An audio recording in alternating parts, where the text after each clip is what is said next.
Good evening and welcome to the third of our evening devotions this week. Work out your salvation with fear and trembling. The lifestyle of a believer is described as a life of effort. Works like work, defend, labor, and service appear throughout the letter.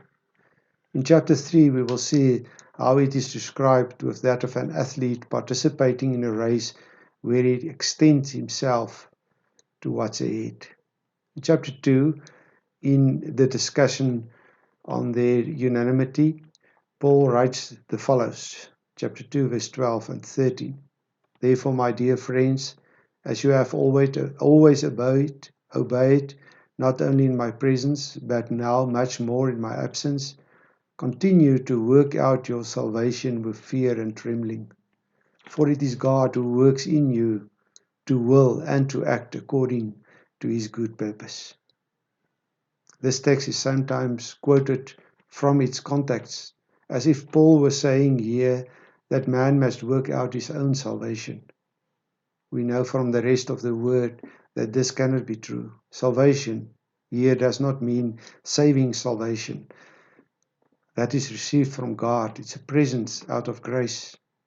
Rather, it means that we must work out our salvation, work it through, apply the implications of our salvation to daily life.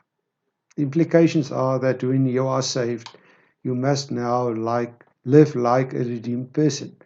You must apply and work out salvation so that it will lead to a change of behavior. Although he still works here with the theme of unanimity, it naturally applies to every aspect of the believer's lives. A man must do this with fear and trembling, with reverence and awe. It must always happen, constantly. It must become a way of life to work out your own salvation. The onus here is first on man. God has redeemed you. Now you must work out the implications of your salvation in daily life. And yet, luckily, because it's not humanly possible, the addition is made that it is God who makes us willing and able to carry out his will. Thank God. He does not just start to work in us and then leaves us to ourselves. No, he will complete it. God works in us to do his will. Through his Spirit, he makes us wholeheartedly willing to live for him. He changes our will and directs it towards him. And he gives us the power through the Holy Spirit to do that. Practically applied, it means decide what is the practical implications of your salvation for your broken relationship, for instance, and fix it. Decide what the implications of your salvation are for how you use your money and change your behavior accordingly. Decide what the implications of your salvation are for the way you do business and make corrections, if necessary, in your business practice.